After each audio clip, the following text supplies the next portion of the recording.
Hi friends, ഇന്ന് നമ്മൾ സംസാരിക്കാൻ പോകുന്നത് കുറച്ച് ഓർമ്മകളാണ്. ഓർമ്മകളെന്ന് പറഞ്ഞാൽ ഇന്ന് അവൻ നമ്മുടെ കൂടെ ഇല്ല. റെക്സ് എന്ന് പറയുന്ന നമ്മുടെ ഗോൾഡൻ റിട്രീവറാണ്. അപ്പോൾ അവൻ്റെ വിശേഷങ്ങളും മറ്റുള്ള കാര്യങ്ങളുമാണ് ഞാനിന്ന് സംസാരിക്കുന്നത്. അത് എൻ്റെ ജീവിതത്തിൽ ഒരുപാട് അനുഭവങ്ങൾ, നല്ല നല്ല അനുഭവങ്ങൾ തന്നിട്ടുണ്ട്. അതിൻ്റെ വിശേഷങ്ങളാണ് ഞാനിന്ന് നിങ്ങളുമായിട്ട് സംസാരിക്കാൻ പോകുന്നത്.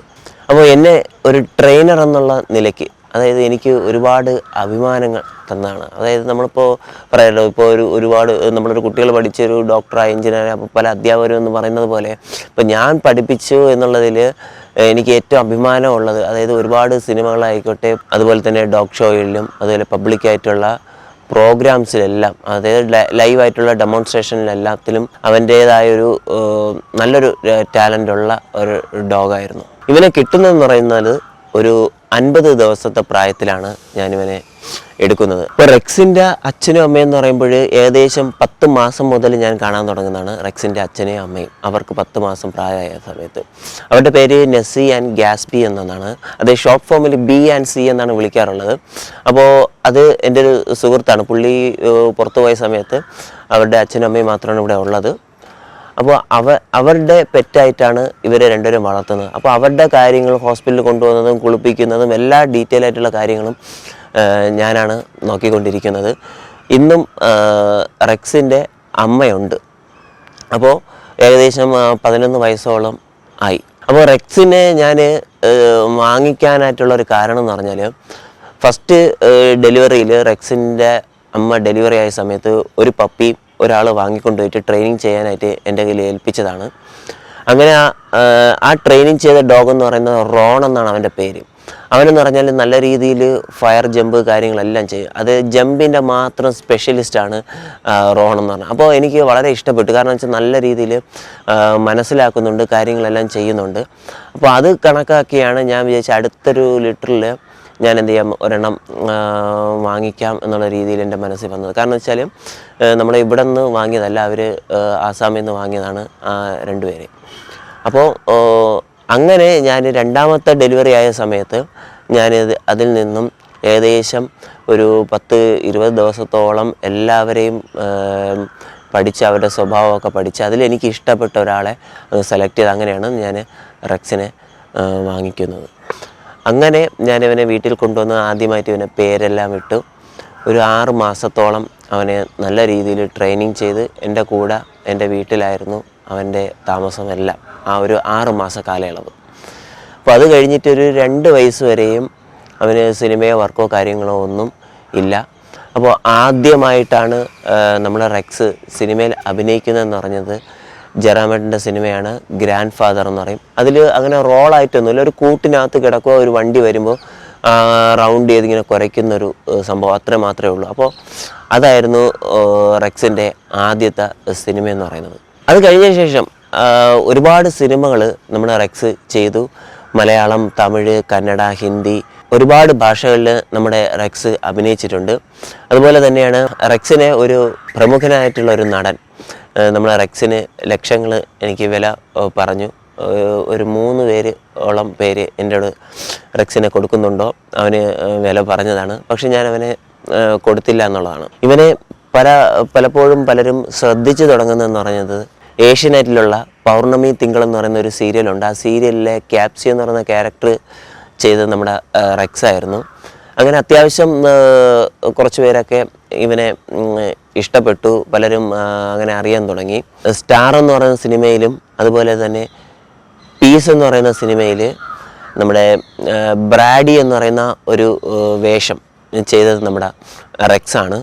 അതുപോലെ തന്നെയാണ് നമ്മുടെ ആസിഫിക്കായുടെ അണ്ടർ വേൾഡ് എന്ന് പറയുന്ന സിനിമ, അതിൽ ആ ഒരു തുടക്കത്തിലൊക്കെ ആ ഡോഗിനെ വെടിവെച്ച് കൊല്ലുന്നതൊക്കെ നമ്മുടെ റെക്സാണ്. അപ്പോൾ അങ്ങനെ ഒരുപാട് സിനിമകൾ. അതുപോലെ നമ്മുടെ തമിഴിൽ വരികയാണെങ്കിൽ നമ്മുടെ അരൺമനൈ 4 എന്ന് പറയുന്ന തമിഴ് മൂവിയിലെ നമ്മുടെ തമന കുളിപ്പിക്കുന്ന നമ്മുടെ റെക്സിനെയാണ്. അതുപോലെ റെക്സ് നമ്മുടെ ഒരു ഹിന്ദിയുടെ നല്ലൊരു പരസ്യം അവൻ ചെയ്തിട്ടുണ്ട്. റെക്സിൻ്റെ ലാസ്റ്റ് മൂവി എന്ന് പറയുന്നത് നമ്മുടെ തെരിയുടെ റീമേക്ക് ആയിട്ടുള്ള ബേബി ജോൺ എന്ന് പറയും. വരുൺ ധവാൻ്റെ ഇപ്പോഴത്തെ പുതിയ സിനിമയായ ബേബി ജോണാണ്. അതിലാണ് നമ്മുടെ റെക്സ് അവസാനമായിട്ട് അഭിനയിച്ചിട്ടുള്ളത്. ഏകദേശം ഒരു 30ഓളം സിനിമകളിൽ, അതായത് പരസ്യങ്ങളിൽ എല്ലാം നമ്മുടെ റെക്സ് അഭിനയിച്ചിട്ടുണ്ട്. ഇവൻ ഉണ്ടെങ്കിൽ, അതായത് ഇവനെ ഷൂട്ടിങ്ങിന് ഞാൻ കൊണ്ടുപോയിട്ടുണ്ടെങ്കിൽ എനിക്ക് പേടിക്കേണ്ട ഒരു ആവശ്യമില്ല. കാരണം എന്ന് പറഞ്ഞാൽ എല്ലാം പക്കയായിരിക്കും. കാരണം എന്ന് വെച്ചാൽ ഏകദേശം ഒരു 1 അല്ലെങ്കിൽ 2 ടേക്കിൽ ഇവൻ കറക്റ്റായിരിക്കും. അതാണ് എനിക്ക് ഏറ്റവും കൂടുതൽ പേര് അല്ലെങ്കിൽ എനിക്കൊരു അഭിമാനം എന്ന് പറയുന്നൊരു കാര്യം, സാഹചര്യം എന്ന് പറയുന്നത്. അതായത് നിങ്ങൾക്ക് എല്ലാവർക്കും അറിയാമായിരിക്കാം, ഒരു അമ്മച്ചിയുടെയും ഒരു ഡോഗിൻ്റെ ഒരു ഫുഡിൻ്റെ ഒരു ഹിന്ദിയിലെ ഒരു പരസ്യമുണ്ട്. അതിൽ നമ്മുടെ റെക്സാണ് അഭിനയിച്ചിട്ടുള്ളത്. ഏകദേശം ഒരു 1.5 ദിവസം എടുത്താണ് ആ ഒരു പരസ്യത്തിൻ്റെ വർക്ക് ചെയ്തിട്ടുള്ളത്. അതെന്ന് പറഞ്ഞാൽ വളരെ നല്ല മനോഹരമായിട്ടാണ് അവൻ ചെയ്തത്. പെർഫെക്റ്റ്ലി മെയ്ഡ് എന്ന് പറയുന്ന ഡോഗ് ഫുഡിൻ്റെ പരസ്യത്തിലാണ് നമ്മുടെ റെക്സ് അഭിനയിച്ചിട്ടുള്ളതും. അതുപോലെ തന്നെ ടോംസ് പൈപ്പിൻ്റെ ആഡിൽ ഒരു ഡോഗിനെ വേണമെന്ന് പറഞ്ഞുകൊണ്ട് എന്നെ ഒരാൾ വിളിച്ചിട്ടുണ്ടായിരുന്നു. അതിലൊരു നല്ല വൈറ്റ് ഒരു ഡോഗ് വേണമെന്നാണ് പറഞ്ഞിരുന്നത്. അങ്ങനെ റെക്സിൻ്റെ ഫോട്ടോ അയച്ചു കൊടുത്ത് അവർക്ക് ഇഷ്ടപ്പെട്ടു. ഞങ്ങളങ്ങനെ ഷൂട്ടിങ്ങിന് വേണ്ടി പോയി. അതിലെന്ന് പറയുമ്പോൾ കൂടെ നടക്കുന്നതും നിൽക്കുന്നതൊക്കെ ആയിരുന്നു. എന്നാൽ അതിൽ നല്ലൊരു ഹൈലൈറ്റ് ആയിട്ടുള്ളൊരു സംഭവം എന്ന് പറയുമ്പോൾ അവൻ ആ ഒരു പൈപ്പ് എടുത്ത് കടിച്ചുകൊണ്ട് അവരുടെ കയ്യിൽ കൊടുക്കുന്ന ആ ഒരു സംഭവം, അതൊക്കെ നമ്മൾ ആ ഒരു സമയത്ത് ക്രിയേറ്റ് ചെയ്ത് എടുത്തൊരു സാധനമാണ്. കാരണം വെച്ചാൽ വളരെ നല്ലൊരു മനോഹരമായിട്ടുണ്ടായിരുന്നു. അങ്ങനെ ആ ഒരു വർക്ക് കണ്ടിട്ട് ഒരുപാട് പേര് നമ്മളെ കൊള്ളാമായിരുന്നു എന്ന് പറഞ്ഞും, അതുപോലെ തന്നെ അവനെ ഒരുപാട് പേര് ഇഷ്ടപ്പെട്ട് വിളിക്കാറുണ്ടായിരുന്നു. അതുപോലെ തന്നെയാണ് നമ്മുടെ റെക്സ് അഭിനയിച്ച ഏറ്റവും നല്ലൊരു ഷോർട്ട് ഫിലിമാണ് ബ്രോ എന്നാണ് ആ ഷോർട്ട് ഫിലിമിൻ്റെ പേര്. മെയിൻ ക്യാരക്ടറാണ് ബ്രോ എന്ന് പറയുന്നത്, നമ്മുടെ റെക്സാണ് അതിൽ മെയിനായിട്ടുള്ളത്. അപ്പോൾ ഇതിലൊരു പ്രത്യേകത എന്ന് പറഞ്ഞാൽ നല്ലൊരു ഇമോഷണൽ ആയിട്ടുള്ളൊരു ഷോർട്ട് ഫിലിമാണ്. അതുപോലെ തന്നെയാണ് വളരെ കുറച്ച് സമയത്തിന് കൊണ്ട് നമ്മൾ എടുത്ത ഒരു വർക്കാണ്. അതിൽ ഈ വർക്ക് ചെയ്ത നമ്മളെല്ലാവരും വളരെ എൻജോയ്മെൻറ്റ് ചെയ്താണ് ഈ ഒരു വർക്ക് ചെയ്തത് തന്നെ. അതുപോലെ ആ ഒരു വർക്ക് കഴിഞ്ഞപ്പോൾ ആ ഒരു ഒരുപാട് പേര് ഇവനെ ആരാധകരായിട്ട് വന്നു എന്നുള്ളതാണ് ഏറ്റവും വലിയൊരു, എനിക്ക് ഒരുപാട് സന്തോഷം, ഒരുപാട് നല്ലൊരു നിമിഷങ്ങളായിരുന്നു ആ ഒരു ഷോർട്ട് ഫിലിം എന്ന് പറയുന്നത്. റെക്സിൻ്റെ ഒരു അവസാന നിമിഷങ്ങളെന്ന് പറയുമ്പോൾ കഴിഞ്ഞ നവംബർ 7-ാം തീയതിയാണ് അവൻ നമ്മളെ വിട്ടു പോയത്. അവന് ആദ്യം ബ്ലഡ് റിപ്പോർട്ടൊക്കെ എടുത്ത സമയത്ത് കുറച്ച് അനീമിക്കായിരുന്നു. അങ്ങനെ നമുക്ക് ഇഞ്ചക്ഷനും കാര്യങ്ങളൊക്കെ ആയിട്ടാണ് മുന്നോട്ട് പൊയ്ക്കൊണ്ടിരുന്നത്. അത് കഴിഞ്ഞ് രണ്ടാമത് നമ്മൾ ബ്ലഡ് ടെസ്റ്റ് എടുത്ത സമയത്ത് അവന് ക്രിയാറ്റിൻ വന്നിട്ട് ഹൈ ആയിട്ട് മാറി. ആ സമയത്ത് അവന് കിഡ്നി ഫെയിലിയറായി. കുറച്ച് നാൾ ഹോസ്പിറ്റൽ അവൻ ട്രീറ്റ്മെൻറ്റിലായിരുന്നു. വേറൊരു ഷൂട്ടിൻ്റെ ഭാഗമായിട്ട് ഞാൻ വയനാടായിരുന്നു. അപ്പോൾ ആ സമയത്ത് സ്റ്റാഫായിട്ടുള്ള ആൾക്കാരാണ് അവനെ ഹോസ്പിറ്റലും കാര്യങ്ങളെല്ലാം കൊണ്ടുപോയിക്കൊണ്ടിരുന്നത്. എല്ലാ ദിവസവും ഞാൻ അപ്ഡേഷൻ തിരക്കാറുണ്ടായിരുന്നു. ഇടയ്ക്കൊരു ബ്രേക്ക് കിട്ടിയ സമയത്ത് വയനാട് നേരെ ട്രിവാൻഡ്രത്തോട്ട് വന്നു. വരുന്ന വഴിക്കാണ് നമ്മുടെ അവിടെ നിന്ന് വിളിച്ച് പറഞ്ഞത് അവൻ പോയെന്ന്. അങ്ങനെ